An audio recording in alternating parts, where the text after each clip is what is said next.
Cool. So, welcome to December's monthly lecture hosted by Brighton and Sussex Medical School. My name's Claire Johnson. I'm one of the working the admissions team at the medical school. So tonight's talk, we are joined by Yumna, who is one of our first year students. And she's she's a first year medical student, and she's the year one rep for the BSMS GPSoc. So BSMS GPSoc is a society aimed at students who are interested in general practice or want to learn more about what life as a GP entails. They host an array of events such as talks from GPs with special interests, portfolio GPs, and have interactive sessions including ethical dilemmas. GPSoc collaborates with the Royal College of General Practitioners to bring a vast array of opportunities for the students and to be able to explore the dynamic field of general practice. So tonight, Yumna is going to be focusing on the homeless population. So if you're unaware of Brighton, Brighton has a very large homeless population. I think it's the second biggest homeless population outside of London. So obviously this has an impact on our local healthcare provision, and Yumna is going to be kind of talking about the effects that homelessness on healthcare can have. So I'm going to hand over. During the talk, if you have any questions, please put them into the Q&A box, and at the end we will go through them and answer any questions that you have. So I will hand over. Hi, thank you. Thank you very much for that introduction. So my name is Yumna, and like Claire said, I am a first year medical student at BSMS. And a bit of context about me, I'm originally in London, and I'm in London right now because we just finished our first term. So I'll be spending Christmas here. And yeah, this is my first time delivering a presentation with BSMS Outreach, and hopefully I could do some more work with them in the future. So I just want to check with you first, is the chat open for them? Like the chat, can they send anything, for example, if I ask a question? Yeah, so the chat will be working. Okay, thank you. So before I start, I want to just get a feel for the audience first. If you guys could put in the chat, are you aspiring medics, year 12, year 13? Are you just curious about the homeless population in Brighton? Yeah, I just want to get to know you guys a bit more first. Is that okay?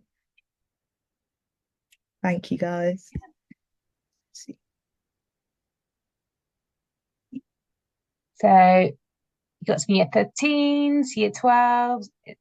Oh yeah, mixture of year 12s and year 13s. A grad med. Yeah, quite a few. Aspiring graduate entry medicine person. Year 12s. That's amazing. Yeah, I remember doing BSMS. I think it was the ethics one. So I joined online when I was an aspiring medic. So it's so nice to see you guys. I was in the position that most of you were in last year. Time just goes by so quickly. Okay, so that's brilliant. Thank you all guys for being very responsive, and hopefully we can maintain this when we get to our interactive element. So can you all see my screen? Yep. Okay, excellent. Ooh. Is that okay? Yep, perfect. Excellent. Okay. So today's talk is going to be on the health challenges faced by Brighton's homeless population. And I want us to draw on the fact that the WHO's definition of health is, quote, not merely the absence of illness. So we need to remember that we're also talking about a person's social, mental, and physical well-being. So when I say we're going to explore health challenges faced by Brighton's population, not only are we going to look at their physical conditions that one might be more susceptible to if they're homeless, but also their mental and social health. What can happen to it? How can it be affected when someone becomes vulnerable and when they're homeless? So this is an overview of what we're going to cover today. We're going to look at some introductory statistics. Then we're going to define homelessness in different contexts. We're then going to look at the social determinants of homelessness. You may have heard of the social determinants of health. If you are applying to BSMS in your curriculum, we have a whole module called which is called the psychology of health, and yeah, it's approximately 1/4 of the content, so it's a lot. And what's funny is right now a lot of the stuff that I'm going to cover, models for example, I would have been tested on in my most recent test. We're then going to look at the mental health challenges, substance abuse and addiction from both an alcoholic perspective and a drug perspective. Then we're going to look at what physical health challenges may arise. Then an interactive poll, barriers to health, what solutions have specifically our government come up with to help, overcome these problems. And then finally, some ethical dilemmas, which will be very useful if you are in year 13. We're going to look at the 4 ethical pillars of medicine and an application of those in terms of being a homeless person and what ethical dilemmas might arise from a doctor's point of view when they're treating a homeless person.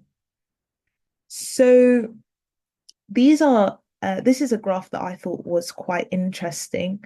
So firstly, just as a brief statistic, 1 in 88 people in Brighton are homeless, and they've got one of the biggest homeless populations in the UK. So for example, I'm here in London and we've got quite a big homeless population as well. But when I came to Brighton, I could clearly tell a difference. Unfortunately, you will see many people camped outside like this. And this is just a rough statistic. In England, roughly 660 people sleep rough on any given day in the southeast of England. And here we've got kind of a macro view. We can see that in the UK this is only up till 2022, but unfortunately I couldn't find a nice graph that presented it more recently, but it is still roughly the same. UK is the highest when it comes to homelessness compared to Austria, and these first world countries. And some reasons for this we can only predict. Maybe the fact that housing does cost a lot here, welfare cuts, and if you were, for example, to be in a career in the future, like health policy, government, international health or something like this, which is something that I was interested in when I was in year 13, the primary way that they will aim to improve their own health services is to look at what other countries are doing. So that would be an interesting field of study. I just wanted to note though at the bottom there that women are often missing from these counts because they tend to be less visible than male rough sleepers due to the risk of violence on the streets. So women are most likely to seek shelter in cafes and other places rather than bedding outside in these areas. And I think that's really important because we don't usually see a lot of women outside compared to men, but do know that they do exist. Okay, so here we spoke about how can we define homelessness, and I spoke about 3 different contexts. So we're going to look at in relation to time, what are the causes, and in relation to the types of shelter that one may seek when they're homeless. So firstly, in relation to time, you've got chronic, and the word chronic, means long term. So it's usually found in individuals who have disabilities or substance abuse problems. And the reason why is because, unfortunately, for example, people that do get involved in substance abuse, it is like a cycle, which we're going to see in our later slides. And disabilities are, long term. So that's why we call that chronic. People that are in chronic homelessness are often those categories of people. Then we have transitional homelessness, and this is used for a short period of time. typically by younger individuals who have become homeless due to a catastrophic event. And finally, episodic.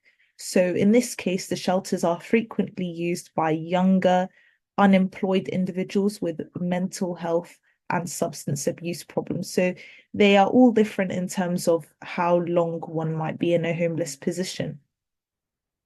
And then we've got the different types of causes for homelessness. And the most popular, or the most frequent type is type 4 homelessness. And this is when someone becomes homeless due to financial difficulties, which you can expect will only be getting worse in this, economic crisis that we're facing, cost of living crisis. And then right underneath that, it also encompasses accommodation issues. On top of that, we've got type 3 homelessness. This is due to a lack of support, discrimination, which we're going to expand on further. And also transition from care, which is really important because when people transition from that period of being kept after and then they face the world, some people might not have enough support to make that transition, and unfortunately they may become homeless. On top of that, we've got type 2 homelessness. So this is due to domestic violence and relationship issues, family issues, abuse, neglect, and harm. And finally, type 1, which is health reasons. But then again, all of these overlap, and we cannot really say that one of these is the causes. I mean, I've wrote down that that is the cause, but this is quite superficial to say they do all overlap. And also you don't really know which one occurs first.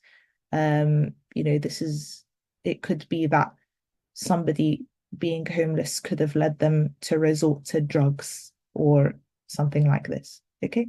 And then we finally got the types of shelter. So over here, this is not the only type of way that someone can look when they're homeless. So you've got rough sleeping, which is the tip of the iceberg.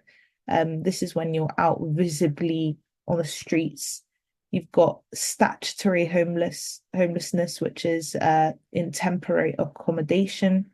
Hidden homelessness, sofa surfing. So I might just surf at a friend's house, and even though that person is my friend, it is a type of homelessness, but like the name suggests, it's a hidden type. Can also be found in hostels. And then finally, at risk of homelessness.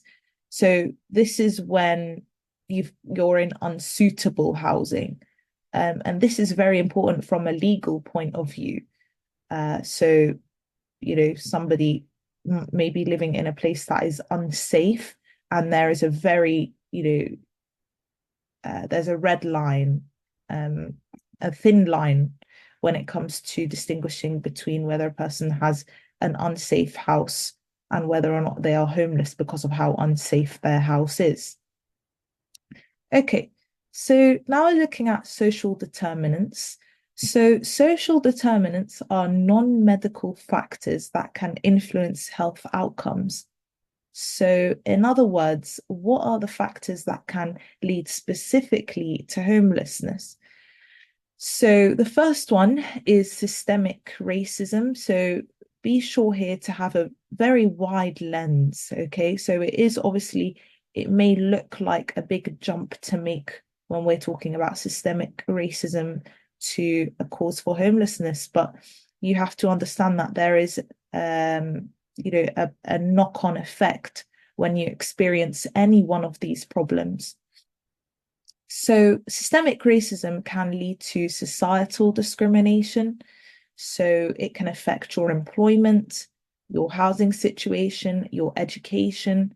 So for example, not sure how many of you guys here like to keep up with current affairs, but the incident that happened recently in Bangladesh meant that some people in Bangladesh were, in a more favorable position when applying to university. So this was really unfair, which is one of the reasons that led to those violent protests that we saw on the news, I think a couple months ago.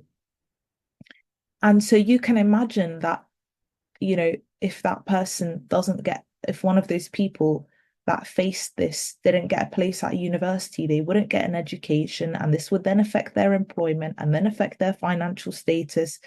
And, in developing countries, this is a huge problem.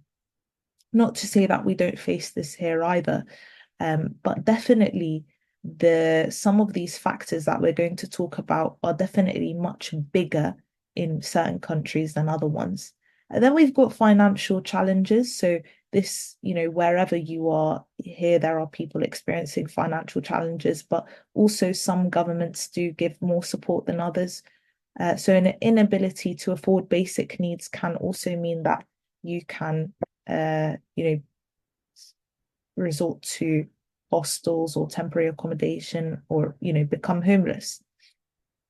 Then we've got healthcare migration. So this is quite a rare one in the UK, but I do think when I was preparing for my interview, specifically at BSMS, one of the topics that you may look at is the divide between the north and the south of of England and the UK. So typically the northern region is historically less developed. I mean, even now you can see this on the news. There were one of my sessions in medical school, we were looking at inequalities in healthcare. And unfortunately, the, poorest of areas, the areas where there are the most discrimination, the areas where, healthcare systems are really on the brink of collapse are usually in the north. This means that sometimes in very, desperate situations, someone may move to an urban area or move, for example, down south where we've got more, not more advanced, healthcare systems, because the healthcare system, we've got the NHS everywhere, but just somewhere where there is an actual opportunity to see a doctor. So, for example, up in the north, they've got less doctors per people. And the reasons for this is mostly due to funding and the way that our government, chooses to allocate that funding. But definitely, like I said, it's not that severe here. But for example, where I'm from, in the Middle East, you will definitely see this. For example, people going from villages to the capital cities to receive healthcare. Then we've got mental health diagnosis and disability. So you're less likely to receive support. But then again, over here, they, to a certain extent, you do get some support, but then again, like how much support and whether that is enough support is a different story. In some countries, you don't get support at all. But I do know that Brighton and in the UK, we definitely do have support. If you have a disability, for example, if you're applying to university and you have a disability like autism or even dyslexia, you can get a laptop, but also if you have a disability like physically, you can also get a larger amount of student funding. So, this is not that much of an impact compared to some of the other ones. Family abandonment. So this is when you're kicked out due to physically being in an unsafe environment. So again, this touches on domestic violence and abuse. Okay, so mental health challenges. What are some of the mental health challenges that someone may experience when they're homeless? So it's important to note that living without a home, it's not just a physical challenge, but also a psychological one. You're constantly in a state of uncertainty, vulnerability, isolation, and all of these states can lead or exacerbate mental health issues like anxiety, depression, or PTSD. So, what ends up happening is that drugs and alcohol can be a coping mechanism. But the problem with this, and I've written underneath that diagram, is what does this mean for an individual? So a lot of the time when you're homeless, there are a lot of, well, depending where you are, there are a lot of, support plans or support groups, programs, services that you can apply to for aid. And this can range from aid for food, but also mental health. And unfortunately, a lot of the times, sobriety is required as a condition to join these groups. So you can see why substance abuse from a mental health perspective is very dangerous for the person. I've also got this cycle, which is, we can just look through this. And this tells us how how is it that a person becomes more vulnerable to mental health conditions when they are homeless. So firstly, we've already got a pre-existing stigma around homelessness and those experiencing it. And this can lead to the dehumanization of those experiencing homelessness. And I'm sure when we're, around sometimes, we can see this happening in real time. People may avoid eye contact, and this is not to blame people. Just because I avoid eye contact with a person who is homeless doesn't mean that I have the intention to dehumanize them. But for example, I know sometimes when I'm out and about, and I see, someone homeless, it does upset me, and I just prefer to, look down sometimes. But like like we will see in the future slides that I'm about to show, there are some things that we can do to help, you know, lighten a homelessness person's day. And even though, making eye contact can be difficult, it can, be the difference between making them feel dehumanized and making them feel like a person, even if it's just having a conversation with them. You've also got people that are much more overt in their dehumanization. So you might get people shouting at you when you're homeless, being like, "What are you doing? Just get a job," or something like this. But, there are reasons other than financial ones for being homeless. Now, the position that the homeless person is in means that they have a lack of connection and support, which really just makes this, feeling of loneliness and hopelessness worse. And you then, because it's almost like the environment makes it seem as if it is, something huge, and it is something very huge. But when this happens, it can be incorporated into a person's identity rather than a temporary crisis. So it's a way of identification. So, for example, me, the way I'm introducing myself now is as a medical student. And once you get to medical school, it's like, people have it in their Instagram bios, and, everyone's just proud to say that they're a medical student. But once you are a homeless person, it can be integrated into their identity. Just like, even though in a situation of medical student, this is something to be proud of, the extent to which it's integrated into a person's identity is not something that we can control. And when it happens, it becomes really hard for a person to lift themselves up and think to themselves, I can get out of this. This is temporary. This is not for, for all my life. But unfortunately, that becomes much harder. And then we've got some of these stats here on the right-hand side, which really just show us, how how more how much more vulnerable you become to a mental health challenge when you are homeless. So, for example, when you are housed, you have a 27% reported having depression. Whereas when you are unhoused, again, this is just a survey, so take these statistics with a pinch of salt, but 45% can report having depression when they're unhoused. So that's almost half. Okay. Okay, so now we're going to look at substance abuse and addiction.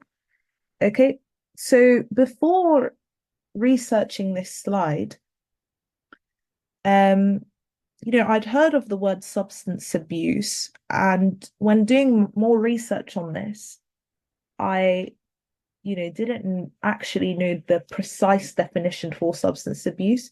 So let's look at these three different classifications. So substance use is any use of a mind-altering substance like illegal drugs, cigarettes, and anything else that can significantly alter the way that we perceive the world.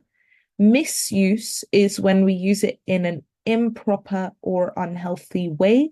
So, when we say improper or unhealthy way, this can mean the distinguishing factor between use and misuse can either be because of the frequency. So improper or unhealthy can just mean that I'm taking the drug more and more to where it has, substantial effect on my body. Or it can mean that the class of drugs is much stronger. So drugs are divided into different classifications, class A usually being the most dangerous. Then finally, you've got substance abuse. So it's important to note that this term, we are moving away from it, although I've not actually moved away from it right now, because it hasn't been incorporated to, our day-to-day language. But apparently health professionals are trying to move away from it because it can perpetuate shame. And I think this is also similar, just on a fact, that we were discussing HIV in a seminar recently, and apparently I can't actually remember the name for it, but we're also trying not to use the word HIV because it can also perpetuate shame. So, substance abuse, misuse, and use, the relationship between those things and homelessness goes both ways. It's important to note that, which means that substance abuse can lead to being homeless, but also being homeless can lead to being, vulnerable to substance abuse. On the right-hand side, we've got a diagram. This is a bit more medical or scientific. And this shows us the cycle the cycle of alcoholism. So what happens when a person has an alcoholic addiction. So the first stage is binge intoxication, and it relates to the basal ganglia. So these are just parts of the brain which are related to each stage. So this stage involves consuming alcohol in large amounts, and this leads to the basal ganglia, almost emitting feelings of reward and pleasure in our brain. The next stage is stage 2, withdrawal and the negative effect.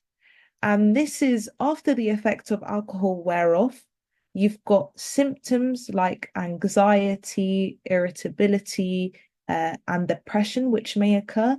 So this is straight after if you have a large amount of alcohol, and you leave yourself for quite a while, then your extended amygdala will,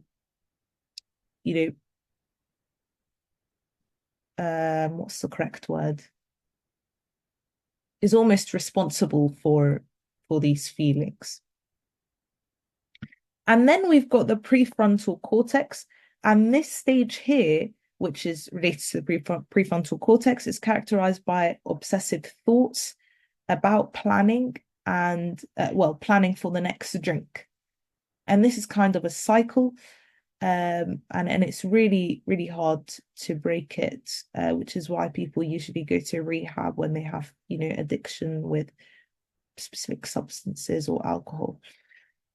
Okay. What about the physical health challenges that may arise uh, when you are homeless? So what I think is quite interesting is the disparity here that we can see between the red bar and the yellow bar. So we can see the red bar is people that have experienced homelessness, and the yellow bar is the general population, assuming that they're not homeless. So, one of them is probability of getting asthma. And I want to hear from you guys. Why do you think a person who is homeless is more likely to experience asthma or symptoms of asthma?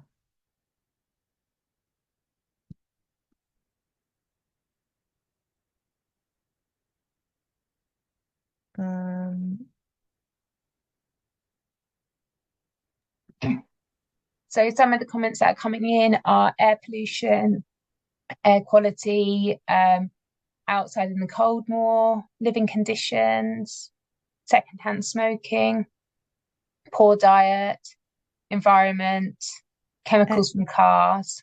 So yeah, that's brilliant. Well done, guys. Yeah, you're right, exactly. So asthma is a chronic lung condition which causes airway inflammation, leading to wheezing, coughing, and difficulty breathing. We've also got cirrhosis. So cirrhosis, if I'm pronouncing that right, is scarring of the liver due to long-term liver damage. Can any of you guys in the chat, tell me why a person is more vulnerable to cirrhosis? Does anyone know the link here? So what exactly? Yeah, alcohol abuse. Very good. So our liver is affected when, we have too much alcohol because our liver is responsible for breaking down those fatty acids. Very good. We've also got HIV. So HIV is, again, I'm sure you guys know this, but it's a virus that attacks the immune system, weakening the body's ability to fight infection.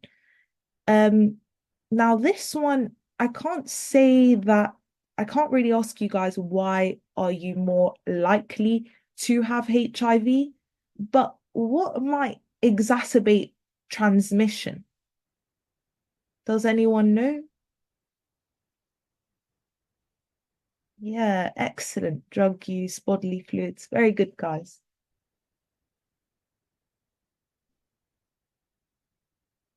Okay. We've also got cerebral vascular accidents, and these are conditions where blood flow to the brain is disrupted. So this is something like a stroke, for example. Can you guys, maybe tell me a reason why you may be more likely to have a stroke when you're homeless?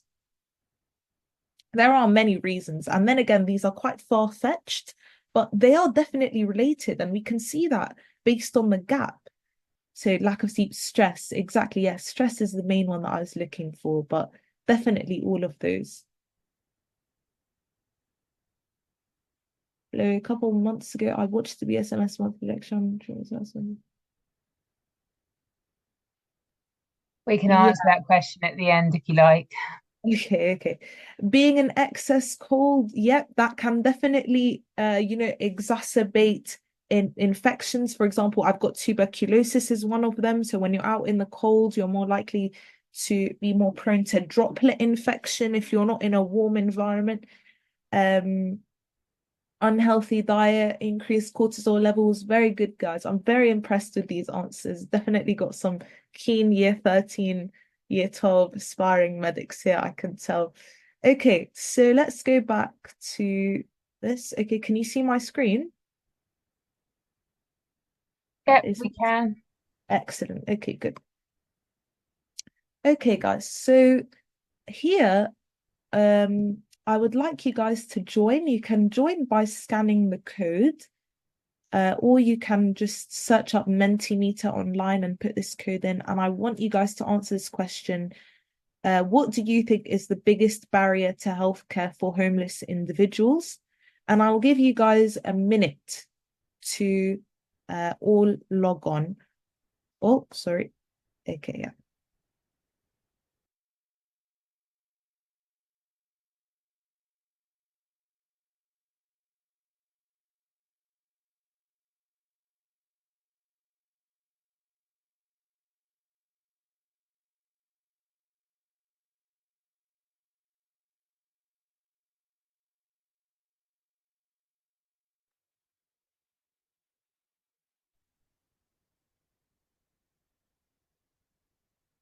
We'll just wait for you all to, Yumna's just looking at the survey and seeing the results. So we'll just wait for that to come through and then she'll be back with us.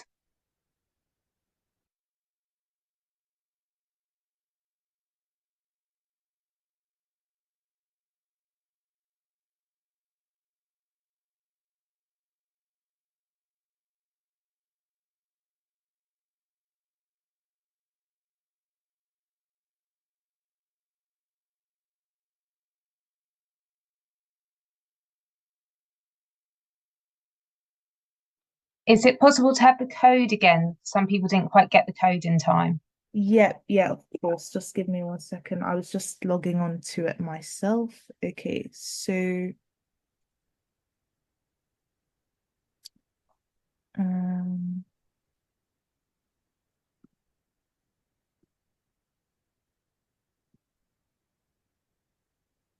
There you go. So the code was 7931628.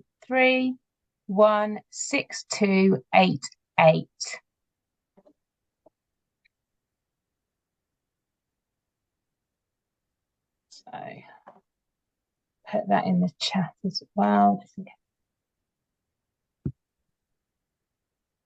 9316288. thank you very much, Claire.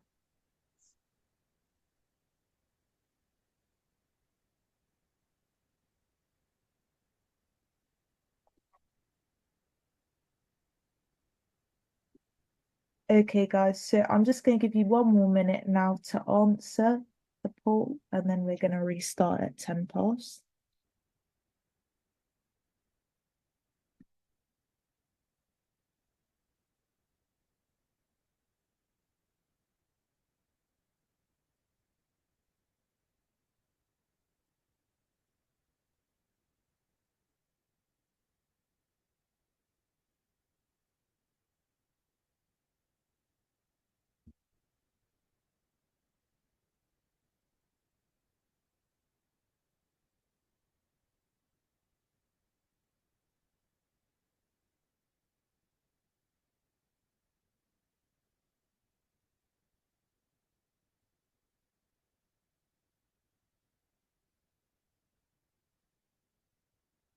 Okay, guys, so I can see that you have put, oh wait, yeah, so the most popular answer is no ID or documentation. Okay, and let me go back now here.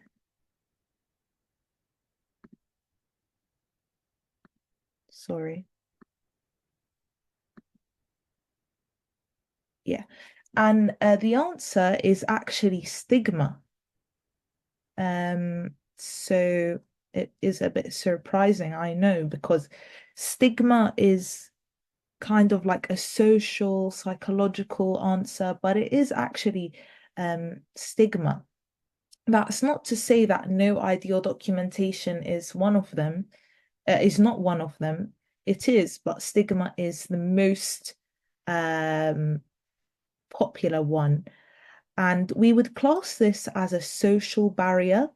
So anything that falls under stigma, fear of judgment, mistrust of institutions is a social barrier. Structural barriers are things like lack of ID, transportation, bureaucracy.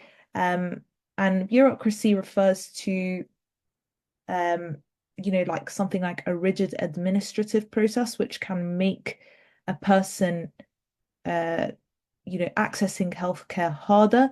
So this could be something like excessive paperwork, putting a patient off, you know, receiving healthcare, or strict regulations, for example. So I'm not actually, too,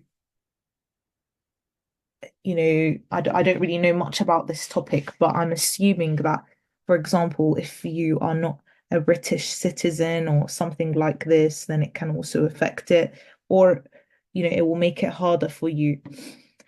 And finally, systemic challenges in Brighton's healthcare system. So this is something that is specific to Brighton. Maybe Brighton have got, a large, demand for healthcare, or there is a specific condition that is very, that is overwhelming Brighton's healthcare system, which makes it hard for people to receive treatment for that specific system. So these are all reasons. Now, when we say stigma, a lot of the time, stigma can be, you know, perpetuated by something that is very real. And we spoke about that previously. We spoke about the fact that those looks, this type of dehumanization, they can all contribute to this stigma and feelings of embarrassment, isolation, loneliness, which can make someone really hesitant to go see a healthcare provider. Okay, innovative solutions. So this part of the PowerPoint, I'd probably say is the most interesting part, where we look at what is specifically the UK doing, and obviously this encompasses Brighton, to help overcome the challenges that the homeless people face. And the first one is something called mobile clinics. Now, you may or may not have seen this in the UK. They are definitely something much more recent, but these are kind of like vans. I have actually seen one before, um, and they usually look like this, open. You could tell that they're supposed to invite people in, and you can receive vaccinations in there, advice regarding sexual health, wound care, and GP services. So these are, all things that they can offer. And I've got this video, but I don't think there's enough time for us to watch it. So I will probably link it below, or ask Claire to kindly maybe send it to you. Maybe just search it up in your free time if you can, but it just shows you one in action. Then we've got something called peer support. And this is, well, it is, one can say that it's a newer intervention, but it actually, oh, my video was not on. Sorry about that. Yeah. But it's actually something that as humans, I can see how it could have naturally unfolded, that this intervention may have occurred. So this is a supported self-management intervention, and this happens when people with similar long-term conditions come together to support each other. And the power of peer support is not in the actual healthcare intervention. No, that is wrong, because obviously mental health is also encompassing, healthcare. So that was wrong of me to say, but treatment, if you like. So actual treatment, you don't receive it via this peer support program. It is more for creating a, safe space, and oh yeah, it says right there, rather than clinical interventions is the correct word. So creating a safe space where people can, share stories and just make each other feel that they are not alone in this journey. So there are 8 principles of peer support. Peer support can be delivered in very different ways, which we're going to talk about a bit more, but the core principles stay the same. These are shared experiences, the fact that it's accessible and inclusive. Although everyone is different, everyone is recognized. It's a safe space. it is reciprocal. So it's never, not like, for example, me talking at a screen to you guys right now. Usually people that join it, um, everyone is sharing their own experience. People are supported. So, for example, larger institutions may intervene to help, and we have an example of that in the latest slide. It should also be flexible and adaptive. So, for example, they can be online if that's more accessible for more people to attend. Okay. Yeah. So here are the models of peer support. So, like I said, they can be delivered in different ways, online and telephone, one-to-one, and informal group support or a formal group support. I've got here a lovely example, and I got all of this from the NHS website. So if you are curious, you can definitely have a look. This is a group established called Sisters Against Cancer, and it's based in Nottingham. And this is when women from ethnic minority groups who are unfortunately given a diagnosis of cancer, they got together, someone told the other, word of mouth, that it spread, and they realized that there wasn't actually a peer support group in at present that they identified with. So they got together and they were introduced via Self-Help UK and Black ethnic minority cancer group communities.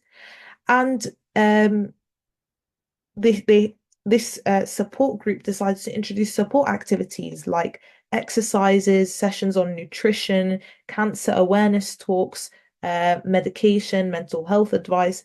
And this is, really inspiring to see because, for example, as a person whose relative had cancer, a lot of when you get a diagnosis like cancer, anything you feel like can make a difference.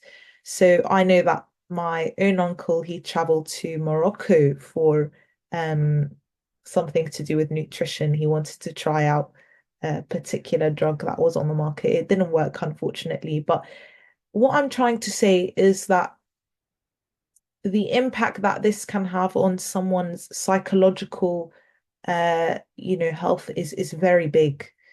And to have these talks readily delivered with well, not like-minded people, but people that suffer the same thing can mean a lot. They also got in touch with the oncology department at Nottingham University, and they actually made really you know, a lot of differences in terms of healthcare provision. So, for example, they talked about introducing pressure garments in a wider variety of skin tones. So, a pressure garment is something like stockings. So, usually, if you've ever seen one, they are like in a lighter peachy tone. And that obviously only accommodates people with lighter skin tones, but they help to introduce or draw attention to the fact that there was a lack of attention towards those that had darker skin tones, and they actually introduced some, but also appropriate wig services. And so, yeah, this is an example of a thriving community. Okay, ethical dilemmas in treating the homeless.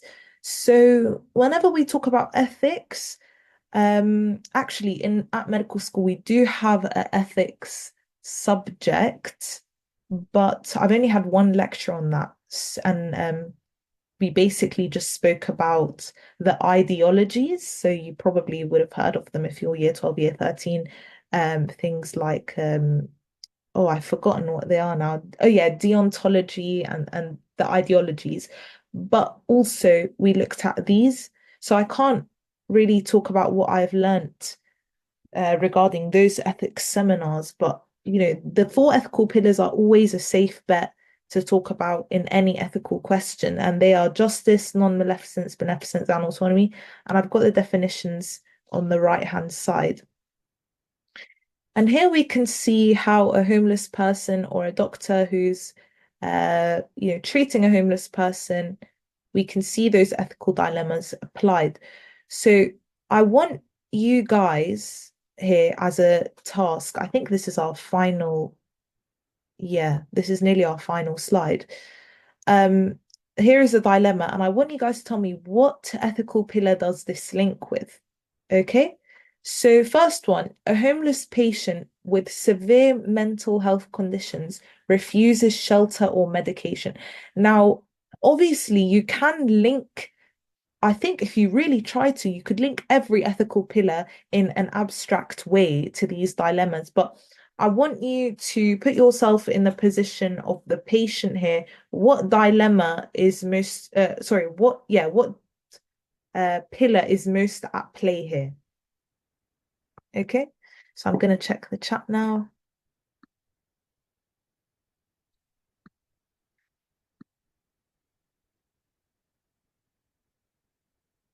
Um, So most people are saying autonomy is the main one. I think everyone said that actually. yeah, yeah, exactly. It is autonomy because at the end of the day, you cannot force a patient with severe health conditions to, you know, the obvious choice would be autonomy. You cannot for exactly, yeah. Very good. But also beneficence as we want to act in the patient's best interest. Yeah, very good. You could see that dynamic there. The doctor wants to obviously try and advertise this medication, not in a pharmacy way, but try and advertise it in a way that the patient might be open to. But then again, that patient autonomy, if he said yes, sorry, if he said no, that's it. Could you go back to the definitions, please? Of course I can. But hold on, let me just read out the next one very quickly. A doctor struggling to recommend a long-term treatment plan for chronic conditions as patient lacks stable environment. Let me just go back to.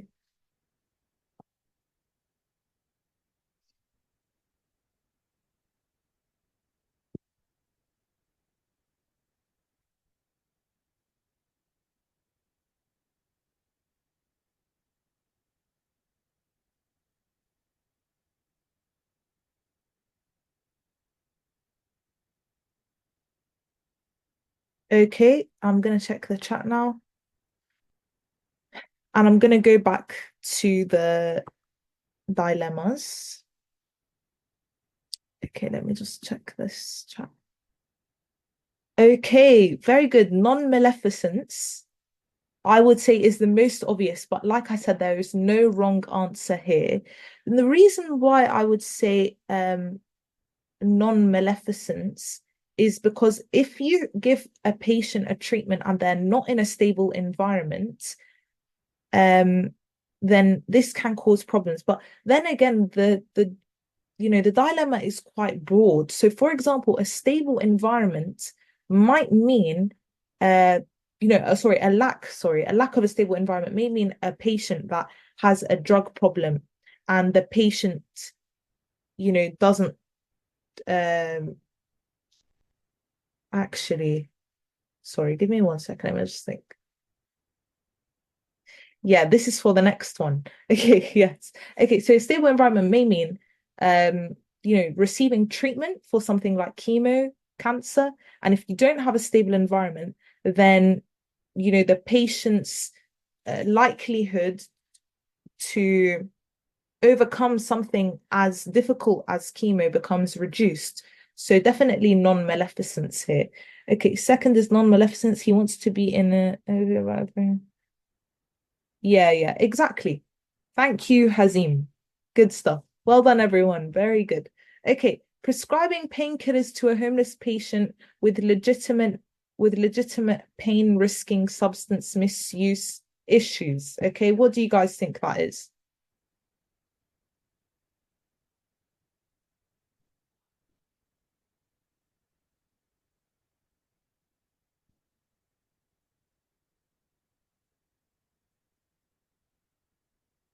Yeah, very good, guys.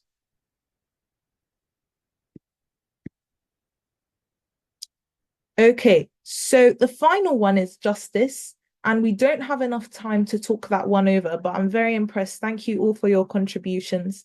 These are just some how can you guys help? So these are just some tips, I guess, or advice. You know, be kind, smile goes a long way, speak respectfully if you are to converse with them. Remember that yeah, this one I think is really quite important. Remember that people experiencing homelessness do not owe you enthusiasm or gratitude. Don't expect a certain reaction when you're offering support. Okay. And this one is just an important life lesson, I think. You know, sometimes you do something and the reaction is not what you expect. Continue being you. Okay. Don't let an outcome, alter your behavior in the future. Okay, advocate for issues when you see them. Ask what may be most helpful. Maybe they need water, food, hygienic products, or just even someone to talk to. Um, yeah, yeah, I think this is a really nice diagram here. Okay, now finally we have 3 minutes left. Okay, and what I'm going to do is stop sharing, and I can see here. Yeah. So first of all, thank you guys for all attending. This time last year as a year 13, I was, you know, I think I was in a very dark place, struggling with my application. So it means a lot that you guys have taken your time out. So what I would like to do is if you guys have any questions at all about BSMS or even the interview process, interview questions, because I think now they should start sending out actually no, I got my interview invite in January. But yeah, any questions relating to medicine, please put them in the chat or just any comments. Please feel free for these last 3 minutes. So our invites have gone out for interview. We will be interviewing from next week. So in-person interviews from next week. So there are some questions. So Charlotte, you asked about this monthly lecture on the asthma. I'm not sure whether we're going to be able to answer that just because we haven't seen it, or we can't really comment on what was said because we haven't seen exactly what the speaker said. So unfortunately, we can't really answer that because we don't know the contents in which that was said. So unfortunately, we'll leave that one. But someone has asked, what was your medical school stats like for GCSEs, A levels, UCAT? So for UCAT, we were a BMAT institution last year, so we've only just moved to UCAT. So, I mean, did you take the UCAT or not? So I actually didn't take the UCAT because all of my universities that I was applying to were BMAT, and I know that this is a bit rare, but I was scaremongered by the UCAT. I think it was very difficult. So I didn't take it. In terms of my stats, all eights and nines, and my predicted were different from my actual results, but four A's.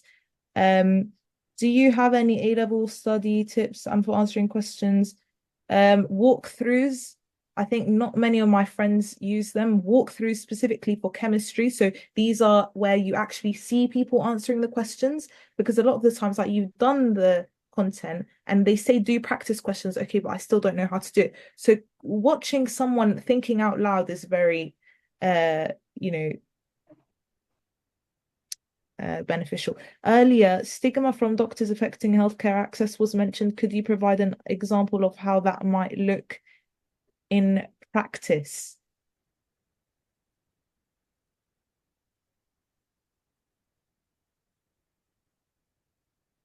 Stigma. So in practice, it was just those feelings that I said a homeless person may feel. But I can't really expand on that further because it stops there. The stigma stops someone or inhibits them from seeking more help. What are key subject related topics that can come up in the interview? Ethics. Okay. Please focus that. How do you manage burnout? I don't think I can answer that question. I've only been at medical school for 2 months and I'm still learning every single day. Okay. What any tips for interview? How do I stay confident and not stutter? This is a very good question. I think, okay, so my top two tips would be number one, always map out your answer. Okay. For my interview, I had a pen and paper, and before we're in the interview process, they say, show me your surroundings just to make sure that there's nothing around you. And I had a pen and paper in front of me because I was mapping out 3 bullet points for each answer. Okay. This is the best way, I think, to remain confident. Okay. Because, in my opinion, sometimes confidence even matters more, or, speaking in a succinct manner is almost equally as important as the content that you're trying to explain to your interviewer. Okay, so having those 3 points that I could always revert back to, and they reminded me down when I would look at my desk, would help with my confidence levels. Okay, so rule of three, and what did I say? Yeah, rule of three, and yeah, remaining confident using that method. Okay. Um,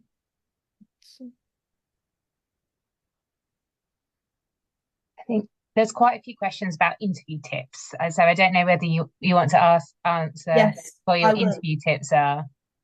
I will. Okay, so for my interview tips, okay, my number one thing, get the medical ISC medical interviews book, okay, the ISC medical interviews book. What I did was I opened that book and I mapped out an answer for every single question in that book. Yes, there are a lot of questions, but that's all I did for interview. Okay. And then towards the end, I watched Ollie Burton, who is a YouTuber, and he speaks about medical interview questions, and he gives more tips. But the ISC book was my main source of revision. Okay. Then I made a Quizlet deck and I wrote down every question and I wrote down those 3 points that I would explain in my interview. Okay. Did you do an EPQ? No, I didn't, unfortunately. Um, will you be able to map out answers to interview questions before you speak them at BSMS in person? Yes, but you have to do it very quickly. So usually what I did was, as soon as the interviewer said the question, I said, give me 10 seconds. I just want to get my thoughts together. And they don't care at all. Like they won't say, no, hurry up now. You're given, I don't know how long, I can't remember, but it is up to you how you use that time. Okay. So I just said, give me 10 seconds. Okay. Another tip I would give on that is like sometimes you can ask our interviewers to repeat questions. That's absolutely fine. So if you're not sure, you can ask the question to be repeated. You're welcome to have a bottle of water or glass of water. So maybe take a sip of water while you gather your thoughts as well. That's fine. But you can also say, oh, I just take one moment while I think through this question.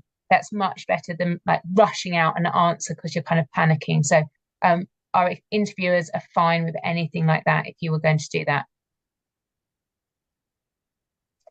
Yeah, thank you very much, Claire. That's a very good tip as well. Um, So oh, someone's been sorry. asking whether BSMS offers online interview support. So we did offer some online support sessions earlier in the year. Unfortunately, we just don't have capacity to do any more now because we are the ones that also organise our interviews as well as run these talks. So, but there are I just, Birmingham I just University. Oh yeah. Sorry, can I just jump in there? So, I am a part of ISOC. So this is the Islamic Society at BSMS, and we will be holding mock interviews. And funnily enough, when I was in year 13, can't remember when they held them, but I did actually do them. And when I joined in September, there were a couple like year twos, year threes that noticed me from that. So keep an eye out on the BSMS ISOC Instagram because we do mock interviews and I did them and I got in. So they're very useful. So key topics with regards to interviews. This will vary from medical school to medical school. There is normally an ethical question that's thrown in. So some of the stuff that covered tonight might help you. Ethical questions has quite often not a right or wrong answer. They're just wanting to know your thought process. And so definitely have a look at ethical questions.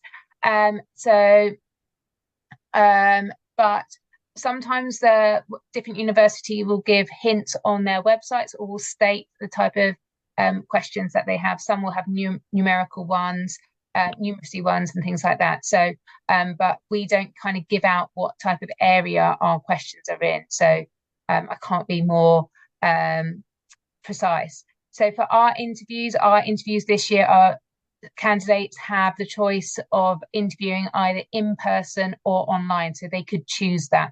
I would say I think we are the one of the only universities that is offering this option. Most have either gone completely back into person or are still offering online. So, but once again, this will be stated on their website. So please do have a look.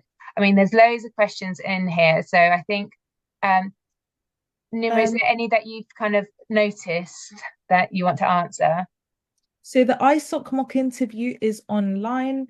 We've actually got the year one rep here for ISOC. Shout out to Wala, she's so sweet. She just joined for support. And yes, they will be online. Just correct me if I'm wrong on the chat right now. Also it says, do you have to be Muslim? No, you don't have to be Muslim to join them. There were quite a few non-Muslims.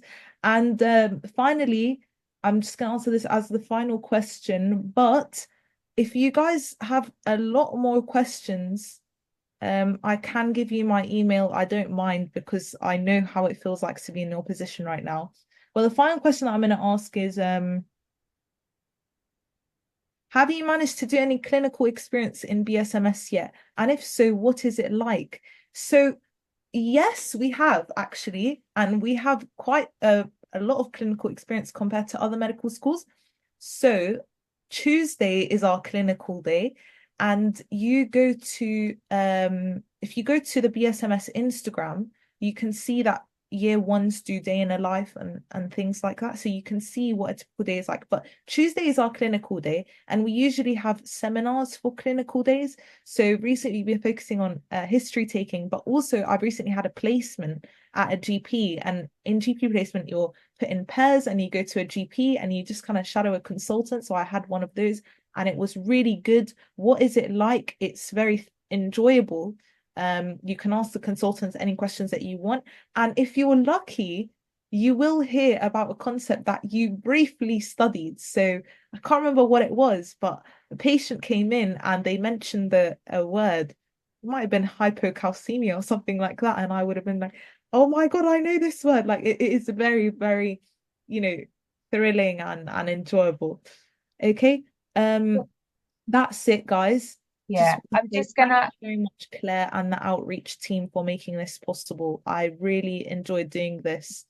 Thank you very much for giving me the opportunity, and thank you all for joining. thank you, Yumna. That was a great talk. I'm just going to answer a couple more questions with regards to our interview. I've put our email address into the chat, so it's outreach@bsms.ac.uk. So please do email if you've got any questions about this as well. So someone's asked what's going to be happening in the room. So for in-person interviews, all the stations will be in the same room. So there'll be 5 candidates, 5 interviewers, a timekeeper, and a circuit support in the room. If you're doing it online, in each breakout room, there'll be an interviewer, an invigilator, and the candidate. So it's a bit smaller. So, but that's how we will be running those. So someone asked about a pause. I would say probably 30 seconds to 40 seconds pause before you answer the question. If you last any longer than that, they might ask you if you're okay. So probably a 30-second pause is probably about right. Also, you need to give yourself enough time to answer all parts of the question, because normally that 10 minutes is there for a reason. We're expecting you to fill the majority of that time for your question. Right, brilliant. I am going to end it there. Thank you so much for participating. There's been brilliant questions.